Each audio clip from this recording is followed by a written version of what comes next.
Hello and welcome to Center Stage with Angelina and Remi. In today's episode, we are going to talk about how loving advice turns into a weapon that kills relationships. So stay tuned.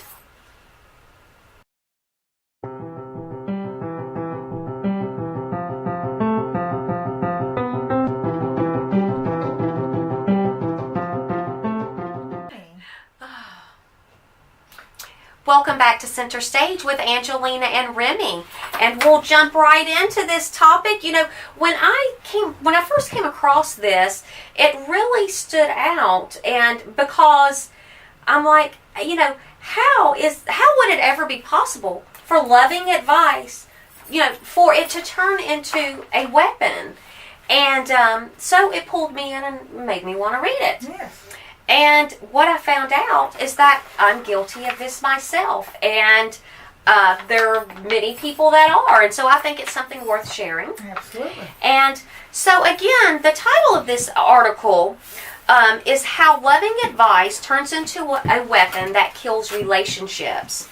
And so, you know, so the comments like, you know, don't be upset, you shouldn't worry so much. Those comments, although they are very common statements, but, well, according to professionals, this statement may seem harmless and meant to be insensitive. Shoulds and the shouldn'ts and those kinds of things really don't help people much. Right. But the important thing to remember about that is that we also say those things to ourselves. And that's harmful too. You say, I shouldn't have said this, I shouldn't have done that, and it really becomes a very unhealthy way to look at oneself. So it goes both ways. Somebody else saying it to you, or you thinking of it yourself about yourself. Either way, it's not a good healthy, thing. It's not healthy self-talk. And especially when the person that's on the other end is already in a place of doubt. Yes. So when you come back with that type of statement, it really kind of pushes them further into, you know, the negative.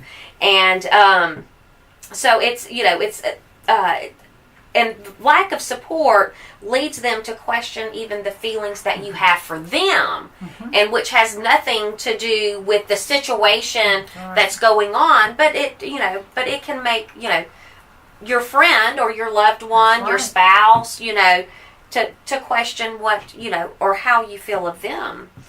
And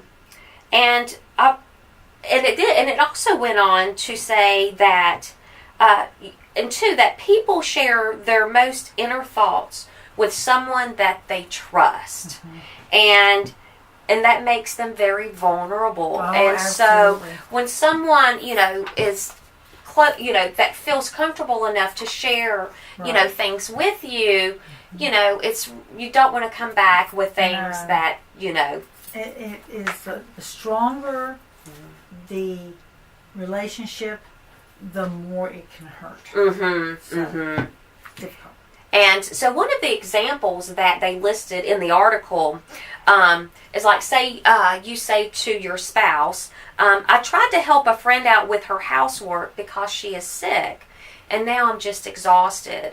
And like, so the comment that the spouse may come back with, well, maybe you should have realized you were going to have to get up early and not have, you know, done, you know, you should have thought ahead or whatever. You know, they're trying to fix your problem, and there's, you know, that's not what is needed. And, you know, and they're not, in this statement, the person isn't looking for a solution, and they're just venting. And more often than not, when people are saying things, they're wanting you to hear it because they're needing to vent.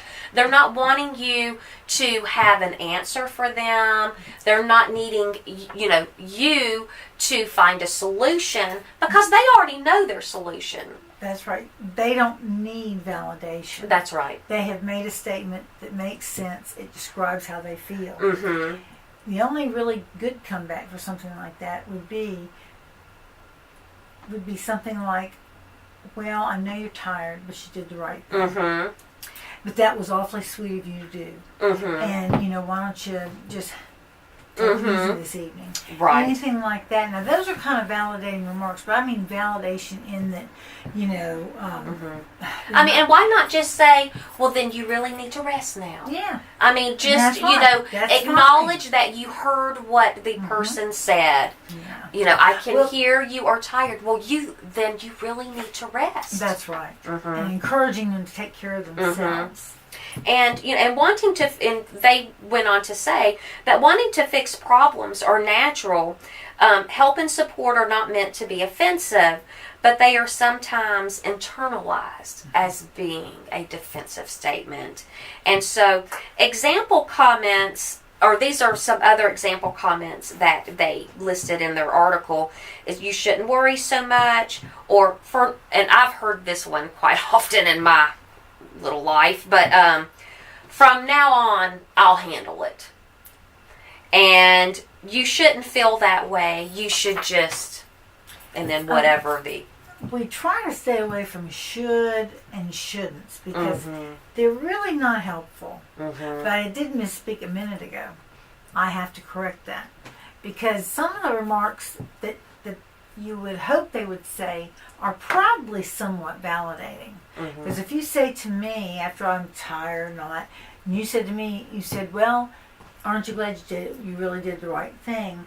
That's in a way validating what they did that day. It's not necessarily validating the fact that she's tired. Right. But it's just about the action. So it sounds more like a validation, but it's not so much. Right. Absolutely. And and really sadness doesn't need to be fixed. No. I mean, need to work through it. And it doesn't and they went on to say it doesn't always require a solution on your part. They aren't asking for one. So an opinion wasn't asked. And when given, it's just unsolicited advice. And so they had in the article, they suggested to think of it like this. Your houseplants require to be watered to survive, but they do not require water all the time. And so to disclose a problem is not an invitation for you to solve it for them. So sometimes plants need water and sometimes they need sun. Sometimes people need advice, but more often than not, what they really need is for you to just listen and show that you are trying to understand. Was that the phone or this? I think that was your phone. Okay. I thought maybe that had quit taping. And so they go on to say that they give an example of how to take this on. So they say, so instead of overwatering your plant, place it under the sun and give it the additional nutrients it requires. And to purge the urge, be the rock. And so when you're someone's rock, you offer support simply by being there. The rock doesn't offer advice.